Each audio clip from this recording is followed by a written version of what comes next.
Hare Krishna, Radhe Radhe. Welcome back to your channel. तो आज के गीता जी के श्लोकों का पठन करते हैं।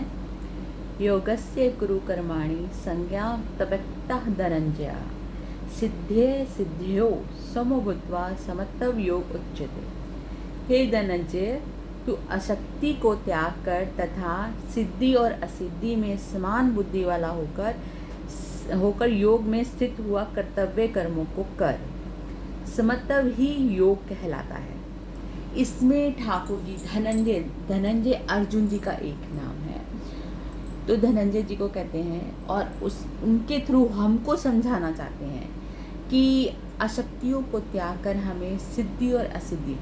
अशक्ति मीन्स कि हमें जो हमारा मोह है, जो हम अपने बच्चों में प्यार करते हैं और जो हमें पैसे से मोह है, अपने घर से लोगों को मोह होता है कि मैं नहीं छोड़ सकता अपना घर, और जो अपना कारोबार होता है, ऐसी सब चीज़ों से बंदे को अशक्ति हो जाती है। तो उसमें असिद्धि और सिद्धि को समान बुद्धि वाला होकर योग में स्थित हुआ। सिद्धि और असिद्धि मीन्स कि जो काम सही हो रहे हैं और जो काम सही नहीं हो रहे हैं, उसमें समान बुद्धि वाला, मतलब कि इसमें परेशान नहीं होना कि ये ठीक हो रहा है, ये ठीक नहीं हो रहा। एक ही बुद्धि जैसे हो जाओ कि अगर कुछ गलत भी हो रहा है तो भी ओके, अगर सही हो रहा है तो भी ओके। सिद्ध होकर कर्तव्य कर्म को करो।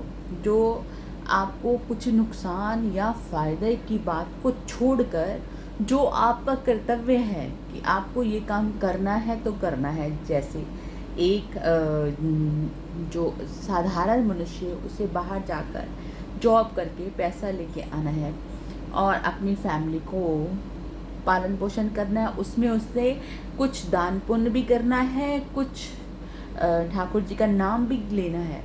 तो इसमें उसको ये उसका कर्तव्य है। और वाइफ का है कि घर का सारा संभाल करना, ठाकुर जी का व्रत त्योहार नाम जाप करना, जो बाहर से अतिथि आते हैं उनकी सेवा करना।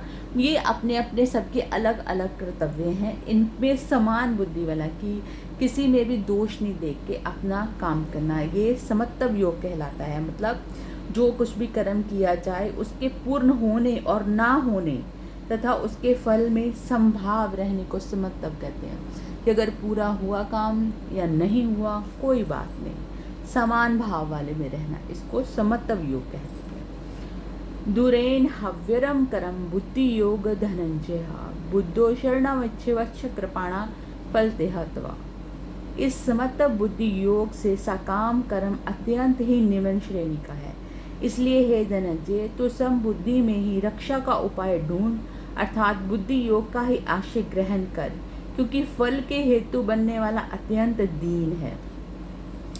इसमें ठाकुर जी बता रहे हैं कि जो हमने समत्व रूप बुद्धि योग का पीछे पढ़ा है कि जो एक जैसी सकाम, जो एक समभाव में रहने वाली बुद्धि है हमारी, जो अच्छे बुरे में एक जैसी रहने वाली बुद्धि है, उसमें जो हम सकाम कर्म करते हैं। सकाम कर्म करने का मतलब है जैसे कि हमने किसी के को कोई परोपकार का काम करा, तो उसके बदले में हम उसका फल चाहें कि आज मैंने तुम्हारा ये फेवर करा है, अब आगे जब मुझे कोई काम पड़ेगा तो तुम मेरा फेवर करोगे।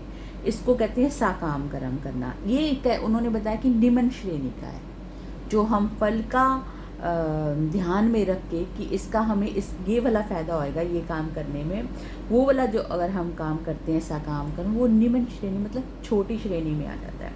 इसीलिए हे धनंजय को ठाकुर जी अर्जुन जी के माध्यम से हमें कह रहे हैं कि तुम समबुद्धि में ही रक्षा का उपाय ढूंढो, अर्थात बुद्धि योग का आश्रय ग्रहण कर।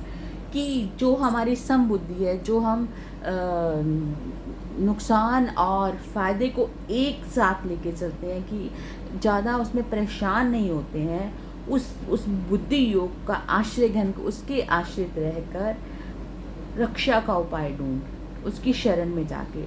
और क्योंकि फल का हेतु बनना अत्यंत दिन है, इससे जो हम किसी की चीज़ के फल का हेतु बनते हैं, मीन्स कि जैसे मैंने अभी फेवर वाली बात बताई है आपको कि हम किसी का फेवर दे के फिर लेना वाला फेवर की वाली बात करते हैं, तो ये फल का हेतु बनाने वाला अत्यंत दीन है, मतलब कि वो उसको दीन का मतलब कि बहुत ही जैसे कहते हैं ना कि हम लोग कि ये बहुत असहाय है, ये मन पर जिसका बलविष्ट नहीं है, मन बलवान नहीं है, वो ही ऐसे कार्य करते हैं कि हम ऐसा करें तो हमें ऐसा मिल जाए।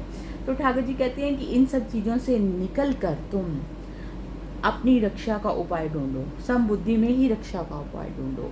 कि अपने आप में ये करना बहुत मुश्किल होता है कि हम कुछ भी ऐसा करें और फिर हम ये मत सोचें कि हमें इसका कोई फल दे, जिससे कहते हैं ना नेकी कर दरिया में डाल। ऐसा करना बहुत डिफ़िकल्ट होता है, लेकिन अगर हमें अब इस संसार रूपी दलदल से निकलना है तो ये करना ही पड़ेगा। ये ठाकुर जी का आशय है कहने का। तो फिर रात को मिलते हैं, आज ज़्यादा टाइम हो गया। ओके, राधे राधे। रात को 9:30 बजे मिलते हैं लाइव में।